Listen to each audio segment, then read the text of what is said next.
문화 변동이 이루어지는 과정에서 여러 가지 문제가 발생할 수 있다. 먼저 새롭고 이질적인 문화 요소가 나타나는 과정에서 가치관의 차이 때문에 사회 구성원들이나 집단 간 갈등을 겪을 수도 있다. 또한 문화 변동 과정에서 전통적 규범과 가치관을 대체할 새로운 규범과 가치관이 아직 정립되지 못하여 혼란한 무규범 상태에 빠지는 아노미 현상이 발생할 수 있다. 이 과정에서 구성원은 새로운 가치나 규범을 충분히 인식하거나 수용하지 못한 채 전통 문화와 관련한 정체성을 상실할 수 있다. 마지막으로 물질 문화와 변동 속도를 비물질 문화가 따라가지 못하는 문화 지체 현상이 나타날 수 있다. 기술의 발달에 따른 물질 문화의 변동은 비교적 빠르게 이루어지는 데 비해 비물질 문화의 변동은 상대적으로 느리므로 문화 요소 간 부조화가 나타날 수 있다. 문화 변동으로 발생하는 갈등에 대처하려면 새롭고 다양한 문화 요소의 특징과 차이를 인지하고 문화 요소 간 조화와 공존을 위해 노력해야 한다. 문화 요소 간 차이나 문화 변동을 무조건 거부하기보다는 문화 변동으로 인해 다양하게 나타나는 생활 양식에 대해 서로 이해하고 존중해야 한다. 또 아노미 현상이나 문화 지체와 같은 문제에 대처하려면 문화 변동이나 새로운 물질 문화에 적합한 사회 규범, 제도 등을 확립하고 그것을 구성원 간에 공유하도록 노력해야 한다. 이 과정에서 올바른 의식 변화와 규범을 정립하려는 캠페인, 제사회와 등과 같은 노력이 필요하다. 더불어 문화 변동에 수동적으로 적응하는 데 만족할 것이 아니라 그것의 방향, 과정, 결과 등에 대해 성찰하면서 바람직한 문화 변동을 이끌 수 있어야 한다. 특히 오늘날과 같이 외래 문화 요소의 전파에 의한 문화 변동이 많은 상황에서는 다양한 외래 문화 요소를 주체적으로 수용하려는 노력이 중요하다.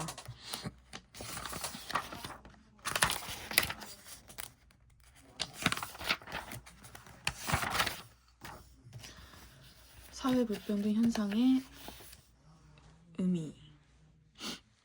사람들은 부, 권력, 명예와 같은 희소한 사회적 자원을 두고 서로 더 많이 가지기 위하여 경쟁하거나 대립하는데 그 결과 사회적 자원이 불평등하게 분배된다. 이처럼 부, 권력, 명예 등의 사회적 자원이 차등적으로 분배되어 개인 및 집단이 서열화되는 현상을 사회 불평등 현상이라고 한다. 사회 불평등 현상은 사회적 자원의 종류와 성격에 따라 다양한 유형으로 나타난다. 경제적 불평등은 주로 재산이나 소득의 차이로 나타난다. 정치적 불평등은 권력의 소유와 행사의 차이로 나타난다. 사회 문화적 불평등은 사회적 위신, 명예, 교육 수준, 지식 소유 등 사회 문화적 생활의 기회와 수준의 차이로 나타난다. 다양한 유형의 사회 불평등 현상은 자원의 희소성 때문에 어느 사회에서나 나타나지만 구체적인 모습은 사회마다 조금씩 다르게 나타난다.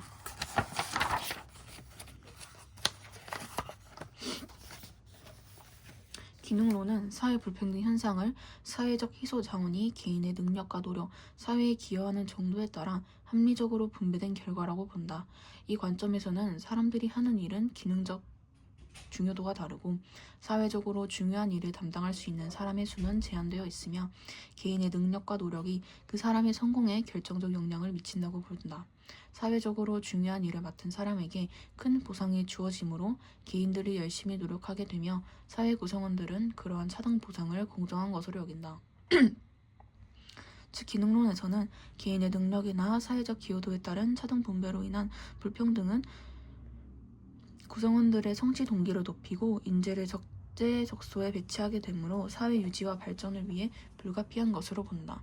갈등론에서는 사회 불평등 현상을 지배 집단이 자신의 기득권을 유지하기 위해 사회적 자원을 불공정하게 분배한 결과라고 본다. 이 관점에서는 사회적 희소 자원이 개인의 능력이나 노력보다는 권력이나 가정의 사회 경제적 배경과 같은 요인에 의해 차등 분배된다고 본다. 사회 불평등은 지배 집단의 권력 및 강제에 의한 것으로 기존의 불평등한 계층 구조를 재생산하게 된다고 본다. 또 사회 구성원들의 각자의 능력을 최대한 발휘할 수 있는 기회를 제한하고 나아가 집단 간 대립과 갈등을 발생시키는 요인이라고 본다. 따라서 갈등론에서는 사회 불평등 현상은 불공정한 것으로 사회 구조의 근본적 개혁을 통해 해결해야 할 대상으로 본다. 기능론과 갈등론은 사회 불평등 현상을 다양한 측면에서 이해하는 데 도움을 준다. 기능론은 개인이 교육과 훈련을 통해 인적 자본을 형성하고 인재가 적재적소에 효율적으로 배치되는 것을 중시한다. 반면 갈등론은 사회 불평등 현상으로 인해 사회 구성원들이 느끼는 상대적 박탈감과 사회적 자원 배분을 둘러싼 개인 및 집단의 대립과 갈등이 발생하는 사회 구조적 조건을 집중적으로 조명한다. 기능론만 강조하면 사회 불평등 현상을 정당한 것으로 여겨 문제를 개선하려는 노력이 소홀해질 수 있고, 갈등론에만 치우치면 사회 불평등 현상으로 인한 집단 간 대립이 지나치게 부각하여 사회 통합을 저해할 수 있다. 따라서 사회 불평등 현상은 어느 하나의 관점으로 바라보기보다는 두 관점이 지닌 각각의 장점을 바탕으로 균형 있게 이해하려는 태도가 필요하다. 사회 불평등을 설명하는 대표적 학자로는 마르크스와 베버가 있다. 마르크스는 난 자본주의 사회 불평등을 설명하고자 계급 개념을 사용해요. 계급이란 생산수단에 대해 공통의 관계를 맺는 집단이지요. 이러한 생산수단의 소유에 따른 관계는 단순히 생산뿐만 아니라 분배, 교환, 소비 등 모든 경제과정에 영향을 미치게 되고, 이런 경제적 측면이 계급을 결정하게 되죠. 19세기 유럽에서는 생산수단을 소유한 자본자 계급과 그들에게 자신의 노동을 팔아서 생활해야 하는 노동자 계급으로 나뉘게 되어 이들 간의 갈등이 매우 심각했습니다. 그래서 자본가와 노동자 계급 간 갈등이 자본주의 사회 불평등의 핵심이라고 본 것입니다. 노동자 계급이 조직되어야 참다운 계급 개념이 완성됩니다. 생산수단의 소유 여부라는 객관적인 조건에서 같은 위치에 있는 노동자 계급이 계급 투쟁의 과정에서 계급 의식을 자각하게 하여야 진정한 계급이 되는 것입니다. 베버는 나도 경제적 측면의 계급이 자본주의 사회의 불평등을 설명하는 핵심 개념인 것을 부정하는 건 아니에요. 그러나 사회 불평등은 경제적 측면뿐만 아니라 당파와 지위 집단 등의 다양한 측면에서 설명할 수 있어요. 당파는 특정 정치적 속성을 공유하는 사람들의 집단을 가리킵니다. 제도화된 정당이나 비공식적 파벌도 당파의 예라고 할 수 있지요. 지위 집단은 사회적으로 귀속된 공통의 위신이나 명예를 바탕으로 형성된 집단을 뜻합니다. 경제적 자원의 차이에 따라 계급이 만들어지고, 권력 집단의 소속 여부에 따라 당파, 사회적 위신이나 명예의 차이에 따라 지위 집단이 만들어지는 것입니다. 각각의 차원은 상호 관련성은 있지만 별개의 개념이므로 자본가와 노동자는 경제적 계급을 달리한다 하더라도 동일한 지위 집단에 소속될 수 있죠. 저는 경제적 측면뿐만 아니라 다양한 측면을 고려해야 사회 불평등을 봐야 한다고 생각해요.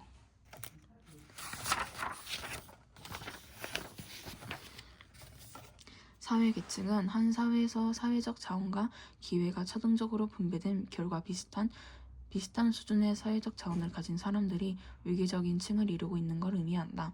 과거 신분제 사회에서는 개인의 계층적 위치가 선천적으로 결정되는 경우가 많았으나, 현대 사회에서는 개인의 능력과 노력에 따라 변화할 수 있다. 사회계층 구조는 한 사회의 희소한 자원이 불평등하게 분배되고, 그러한 사회 불평등이 계속되어 일정하게 틀지어진 형태를 말한다. 사회계층 구조의 유형은 어떻게 구분할 수 있을까? 사회계층 구조의 유형은 시대나 사회에 따라 다양하게 나타나지만 계층 구성원의 비율에 따라 크게 피라미드 계층 구조와 다이아몬드 계층 구조로 구분할 수 있다. 피라미드 계층 구조는 상층에서 하층으로 갈수록 구성원의 비율이 높아지는 구조로 과거 전통적인 신분제 사회나 오늘날의 저개발국 등에서 주로 사용된다. 다이아몬드 계층 구조는 상층과 하층에 비해 중층 구성원의 비율이 가장 높은 구조로 근대 이후 산업사회에서 주로 나타난다.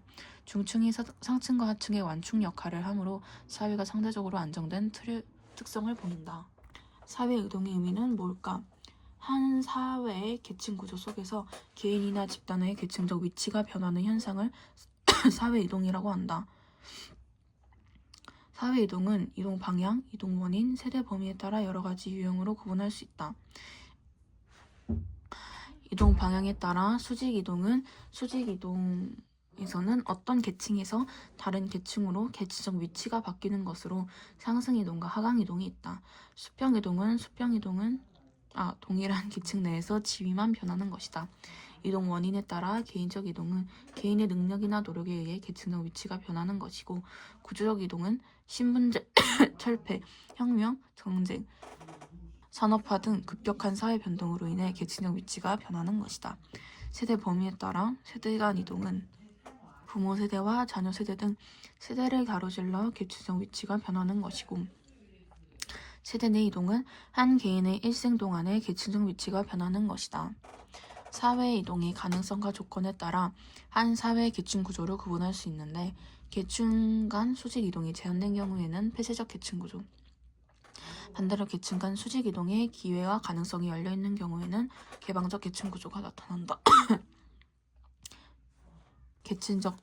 폐쇄적 계층 구조는 태어날 때부터 계층적 지위가 정해졌던 신분제 사회에서 주로 나타나며 기속 지위가 중시된다.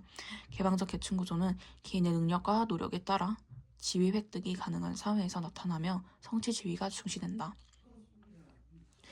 개인의 능력과 노력에 의해 사회 이동이 이루어질 가능성이 높은 개방적 계층 구조는 폐쇄적 계층 구조보다 사람들에게 공평한 기회를 부여하여 사회 발전에 도움이 되며 정치적 사회적 통합에도 기여할 수 있다.